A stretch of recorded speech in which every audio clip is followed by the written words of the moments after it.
अब देखते हैं प्रोकैरियोटिक और यूकैरियोटिक सेल में अंतर।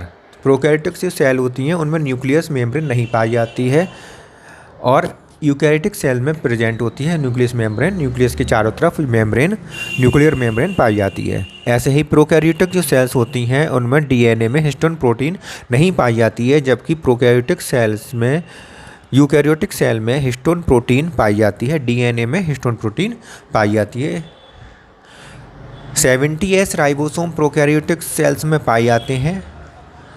70S राइबोसोम पाए जाते हैं केवल, जो कि 30S और 50S सब यूनिट से मिलकर बने होते हैं। जबकि यूकैरियोटिक जो सेल्स होते हैं उनमें 80S राइबोसोम पाए जाते हैं, जो 40S सब यूनिट और 60S सब यूनिट से मिलकर बने होते हैं। जबकि केवल माइटोकॉन्ड्रिया और प्लास्टिड में 70S प्रकार के राइबोसोम पाए जाते हैं। इसमें प्रोकैरियोटिक सेल्स में कंपार्टमेंट नहीं पाए जाते हैं, जिस कारण पूरी सेल्स के अंदर जो भी रिएक्शंस होती हैं, जो भी प्रोसेसेस होती हैं, वो सब एक ही सेल के भीतर होती हैं, उसी सेल के भीतर होती हैं। कोई अलग अलग कंपार्टमेंट नहीं होता कि डाइजेशन अलग कंपार्टमेंट होगा या कुछ अलग कंपार्टमेंट में होगा, ऐसा नहीं होता। जबकि यूकैरियोटिक सेल्स जो होती हैं उनमें कंपार्टमेंट होता है, अर्थात ER अलग कंपार्टमेंट है, उसमें अलग चीज़ बनती हैं।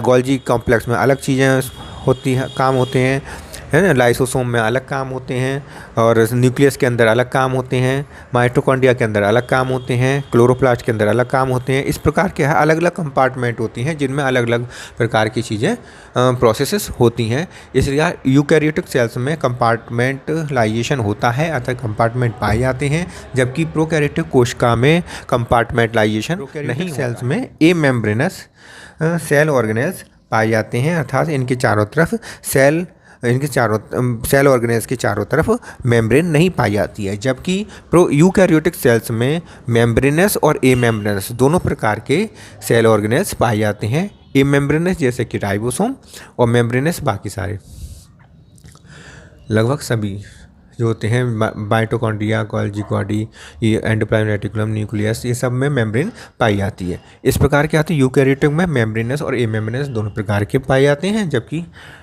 प्रोकैरियोटिक में केवल एमेम्ब्रेनस सेल ऑर्गेनेल्स पाए जाते हैं।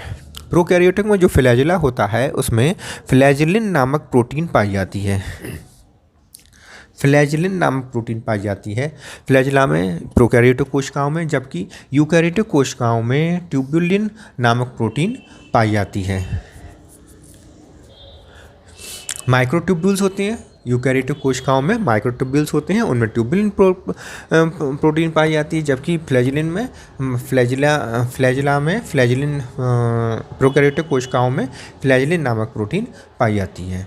प्रोकैरियोटिक कोशिकाओं का जो डीएनए है वो सर्कुलर डबल स्टैंडर्ड डीएनए होता है, सर्कुलर डबल स्टैंडर्ड डीएनए होता है। जबकि यूकैरियोटिक कोशिका का जो डीएनए होता है वो लीनियर होता है, लीनियर डबल स्टैंडर्ड डीएनए होता है।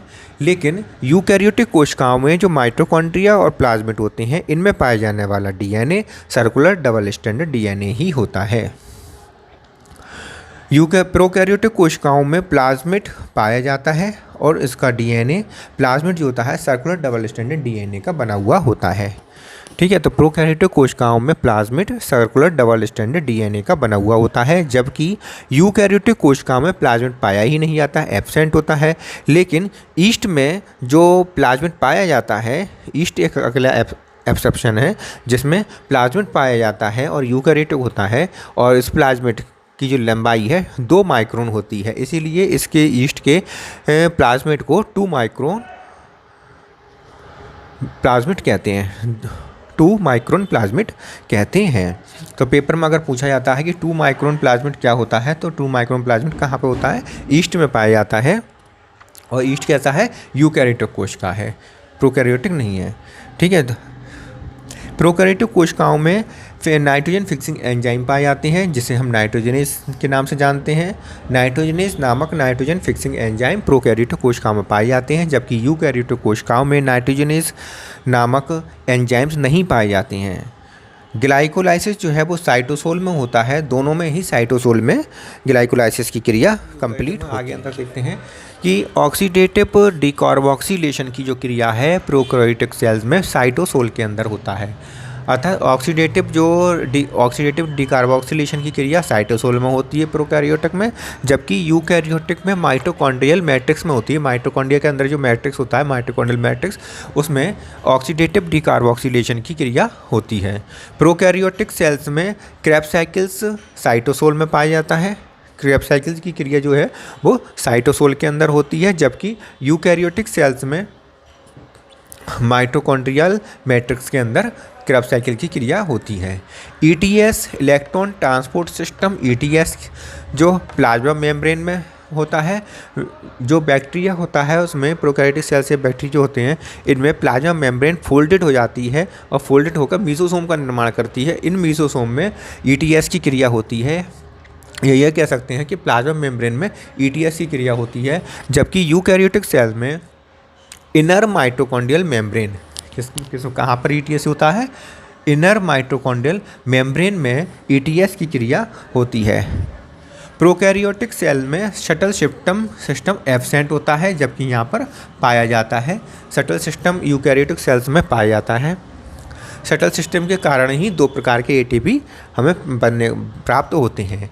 एक ग्लूकोज से, चूँकि इसमें शटल सिस्टम नहीं पाया जाता है, इसलिए एक ग्लूकोज से केवल 38 एटीपी ही हमेशा प्राप्त होते हैं। एक ग्लूकोज का अगर ऑक्सीडेशन होता है, ऑक्सीजन की उपस्थिति में एरोबिक रेस्पिरेशन होता है, तब उससे 38 एटीपी हमेशा प्राप्त होंगे, क्योंकि इसमें शटल सिस्टम नहीं पाया जाता है।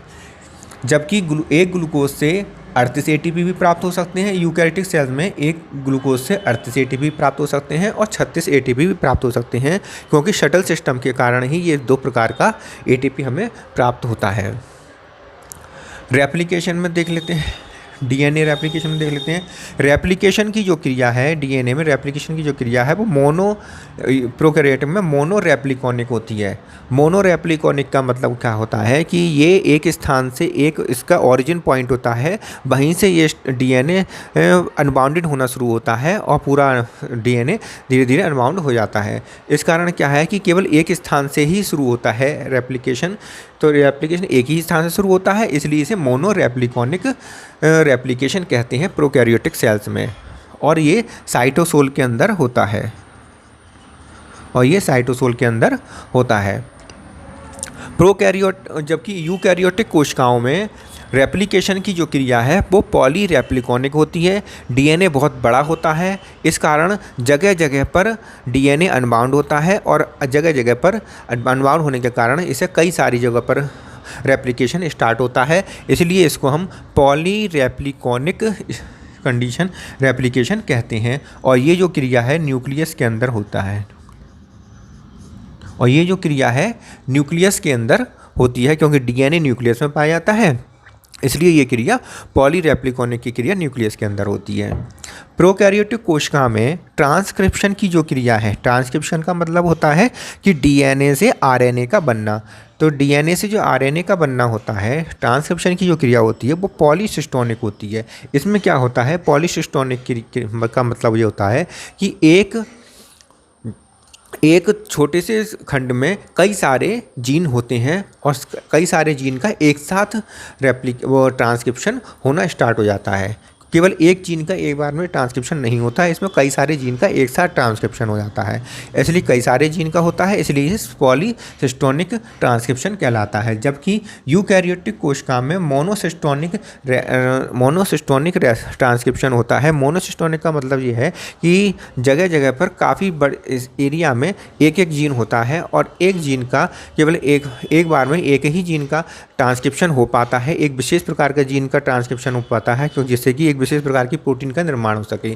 तो इसमें एक ही प्रकार की जीन का एक प्रकार के जीन का ट्रांसक्रिप्शन एक बार में हो पाता है, इसलिए इसी को हम मोनोसिस्टोनिक ट्रांसक्रिप्शन कहते हैं। जबकि बैक्टीरिया में या फिर प्रोकैरियोटिक सेल्स में ट्रांसक्रिप्शन जो है उसमें जब होता है तो उसमें पास थोड़ी दूर पर ही कई सारे जीन होते हैं, तो एक बार जब ट्रांसक्रिप्शन होना शुरू होता है तो कई सारे जीन का एक साथ ट्रांसक्रिप्शन हो जाता है, इसलिए इसे पॉलीसिस्टोनिक कहते हैं। यूकैरियोटिक में मोनोसिस्टोनिक ट्रांसक्रिप्शन होता है। चूँकि हाँ इस यहाँ पर जो है डीएनए साइटोसोल में पाया जाता है, इसलिए ट्रांसक्रिप्शन भी साइटोसोल में ही होता है। जबकि यूकैरियोटिक कोशिका में डीएनए न्यूक्लियस में पाया जाता है, इसलिए मोनोसिस्टोनिक ट्रांसक्रिप्शन न्यूक्लियस के अंदर होता है। ट्रांसलेशन में जो क्या होता है कि ट्रांसलेशन की क्रिया क्या होती है कि आरएनए से प्रोटीन का निर्माण को ट्रांसलेशन कहते हैं। ट्रांसलेशन की क्रिया जब होती है तब एमआरएनए से बहुत सारे राइबोसोम आके अटैच हो जाते हैं। प्रोकैरियोटिक सेल्स की बात कर रहे हैं हम। प्रोकैरियोटिक सेल्स में ट्रांसलेशन की क्रिया में एक एमआरएनए से कई सारे राइबोसोम आके अटैच हो जाते हैं, जिस कारण ये कंडीशन कहलाती है पॉलीराइबोसोम या पॉलीसोम क्रिया कहलाती है। और पेपर में बहुत इंपॉर्टेंट है, पेपर में ये पूछा भी गया था। और ये क्रिया जो है वो साइटोसोल में होती है, साइटोसोल में होती है। जबकि यूकैरियोटिक कोशिका में देखते हैं ट्रांसलेशन की जो क्रिया है वो उसमें एमआरएनए जो बनता है साइटोसोल में आ जाता है, और साइटोसोल में एमआरएनए जो है वहाँ पर केवल एक ही राइबोसोम अटैच होता है। वही राइबोसोम एमआरएनए पर आगे की तरफ बढ़ता चला जाता है और प्रोटीन का निर्माण करता है। अर्थात एक राइबोसोम अटैच होता है एमआरएनए से, इसलिए इसे मोनोराइबोसोम या मोनोसोम भी कहते हैं। और ये क्रिया जो होती है वो साइटोसोल में होती है। ठीक है, तो इस प्रकार हमने क्या देखा आज कि ऑक्सीडेटिव डिकार्बोक्सिलेशन की क्रिया साइटोसोल में होती है प्रोकैरियोटिक कोशिका में, जबकि यूकैरियोटिक कोशिका में माइटोकॉन्ड्रियल मैट्रिक्स में होती है। प्रोकैरियोटिक में क्रेब्स साइकिल साइटोसोल में होती है, जबकि यूकैरियोटिक सेल्स में माइटोकॉन्ड्रियल मैट्रिक्स में होती है। ईटीएस की क्रिया मीसोसोम में या प्लाज्मा मेम्ब्रेन में होती है, जबकि यूकैरियोटिक कोशिका में ईटीएस की क्रिया इलेक्ट्रॉन ट्रांसपोर्ट सिस्टम की क्रिया इनर माइटोकॉन्ड्रियल मैट्रिक्स में होती है। प्रोकैरियोटिक सेल्स में शटल सिस्टम नहीं पाया जाता, जबकि यूकैरियोटिक सेल में शटल सिस्टम पाया जाता है। प्रोकैरियोटिक सेल में एक कोशिका से एक ग्लूकोज से 38 एटीपी प्राप्त होते हैं। एक ग्लूकोज के एरोबिक रेस्पिरेशन से 38 एटीपी प्राप्त होते हैं, जबकि यूकैरियोटिक कोशिका में एक ग्लूकोज से 38 एटीपी और 36 एटीपी दोनों प्रकार के एटीपी प्राप्त होते हैं। रेप्लिकेशन की जो क्रिया है उसमें साइटोसोल की रेप्लिकेशन की क्रिया साइटोसोल में होती है और ये मोनोरेप्लिकॉनिक होती है, जबकि यूकैरियोटिक कोशिका में न्यूक्लियस के अंदर रेप्लिकेशन होता है और ये पॉलीरेप्लिकॉनिक रेप्लिकेशन कहलाता है। ट्रांसक्रिप्शन की क्रिया साइटोसोल में होती है और ये पॉलीसिस्टोनिक ट्रांसक्रिप्शन कहलाता है, जबकि यूकैरियोटिक कोशिका में न्यूक्लियस के अंदर मोनोसिस्टोनिक ट्रांसक्रिप्शन की क्रिया होती है। ट्रांसलेशन की क्रिया साइटोसोल में होती है और पॉलीराइबोसोम या पॉलीसोम इसमें पाए जाते हैं, ट्रांसलेशन की क्रिया में भाग लेते हैं। जब पॉलीराइबोसोम की कंडीशन कहलाती है, जबकि वहाँ यूकैरियोटिक कोशिका में एक ही राइबोसोम भाग लेता है, इस कारण इसे मोनोराइबोसोम या मोनोसोम कंडीशन कहते हैं और ये क्रिया साइटोसोल के अंदर होती है। केवल एक प्रकार का आरएनए पॉलीमरेज पाया जाता है जो सभी प्रकार के आरएनए, जितने भी टाइप के आरएनए होते हैं उन सब का फॉर्मेशन कर देता है। केवल सभी प्रकार के आरएनए को बनाने के लिए केवल एक ही प्रकार का आरएनए पॉलीमरेज की आवश्यकता होती है, इसलिए प्रोकैरियोट में केवल एक ही प्रकार का आरएनए पॉलीमरेज पाया जाता है। जबकि यूकैरियोटिक कोशिका में 3 प्रकार के आरएनए पॉलीमरेज पाए जाते हैं जो अलग अलग प्रकार के आरएनए का निर्माण करते हैं। जैसे कि पहला आरएनए पॉलीमरेज है आरएनए पॉलीमरेज फर्स्ट, इसलिए केवल आरएनए का ही फॉर्मेशन करता है, केवल आरएनए का फॉर्मेशन करता है, लेकिन आरएनए में भी 5S आरएनए का निर्माण नहीं करता है। पॉलीमरेज फर्स्ट जो होता है वो आरएनए का निर्माण की फॉर्मेशन करता है, लेकिन 5S आरएनए की फॉर्मेशन नहीं करता है। पॉलीमरेज सेकंड जो होता है वो HNRNA की फॉर्मेशन करता है। HNRNA का मतलब होता है, पूरा नाम है heterogeneous nuclear RNA. Heterogeneous nuclear RNA की फॉर्मेशन करता है और ये heterogeneous nuclear RNA HNRNA precursor होता है mRNA का। mRNA का प्रिकर्सर होता है। आरएनए पॉलीमरेज सेकंड का काम क्या हो गया, HNRNA का निर्माण करना, और ये HNRNA से mRNA का निर्माण होता है या HNRNA mRNA का प्रिकर्सर होता है। तीसरा आता है RNA polymerase third. RNA polymerase third जो होता है वो tRNA का निर्माण करता है, 5S आरएनए का निर्माण करता है, जो कि ऊपर नहीं करा, उसने फर्स्ट ने नहीं किया था। पॉलीमरेज थर्ड करता है ये काम, 5s आरआरएनए का निर्माण करता है, साथ ही साथ SNRNA का भी निर्माण करता है, स्मॉल न्यूक्लियर आरएनए का भी निर्माण यही करता है पॉलीमरेज थर्ड। तो 3 प्रकार के आरएनए हो गए, आरएनए पॉलीमरेज हो गए।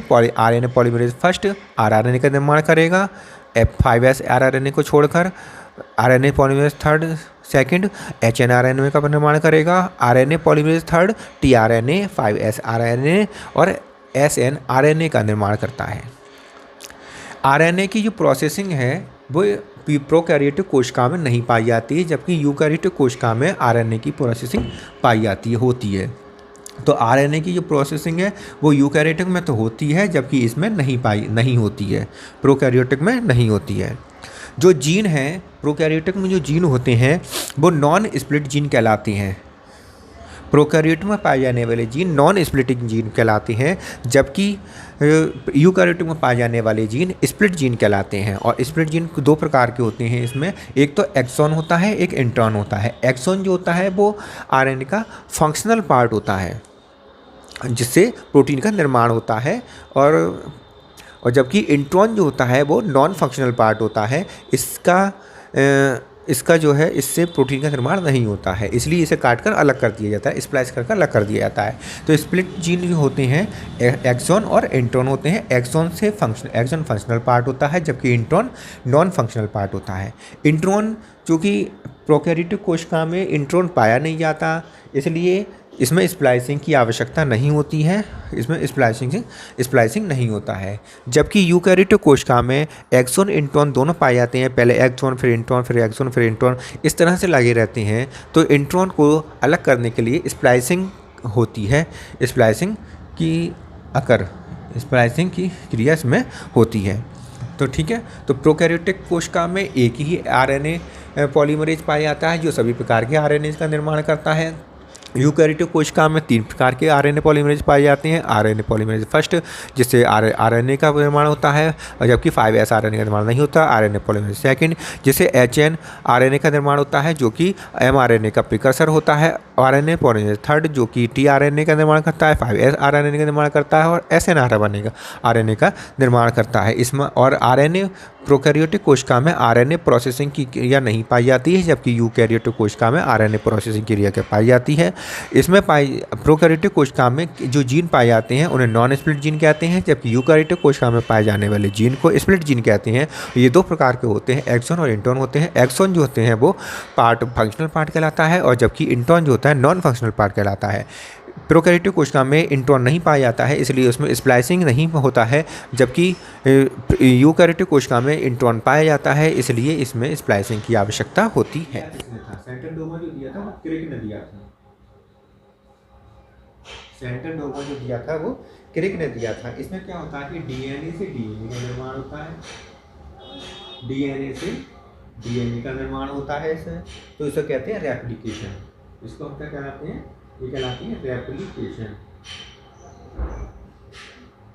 रेप्लिकेशन कहलाती है, डीएनए से डीएनए का निर्माण को हम रेप्लिकेशन कहते हैं, और जबकि डीएनए से आरएनए के निर्माण को, एमआरएनए के निर्माण को ट्रांसक्रिप्शन कहते हैं। तो डीएनए से एमआरएनए का निर्माण होता है, इसको क्या कहते हैं? ट्रांसक्रिप्शन कहते हैं।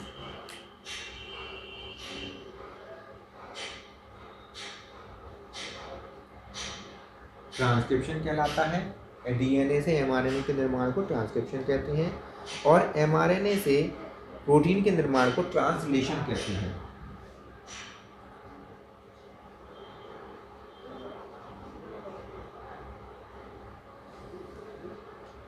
एमआरएनए से प्रोटीन के निर्माण को ट्रांसलेशन कहते हैं। ठीक है, तो सेंट्रल डोग्मा, ये पूरा सेंट्रल डोग्मा कहलाता है। इसमें क्या होता है? डीएनए से डीएनए के निर्माण को रेप्लिकेशन कहते हैं, डीएनए से एमआरएनए के निर्माण को ट्रांसक्रिप्शन कहते हैं, एमआरएनए से प्रोटीन के निर्माण को ट्रांसलेशन कहते हैं। और ये पूरा सेंट्रल डोग्मा जो है ये बताया था क्रिक नामक वैज्ञानिक ने बताया था। कहीं कहीं पर हमें क्या मिलता है कहीं कहीं पर हमें रिजर्व ट्रांसक्रिप्शन भी की क्रिया बनती है। ट्रांसक्रिप्शन की जगह पर रिवर्स ट्रांसक्रिप्शन की क्रिया मिलती है, जैसे कि mRNA से DNA के निर्माण को रिवर्स ट्रांसक्रिप्शन कहते हैं। DNA से RNA के निर्माण को तो ट्रांसक्रिप्शन कहते हैं, लेकिन DNA का निर्माण होने लगे, अगर mRNA से DNA का निर्माण होने लगे तो इसको हम क्या कहेंगे, रिवर्स ट्रांसक्रिप्शन कहेंगे। तो रिवर्स ट्रांसक्रिप्शन की क्रिया में mRNA से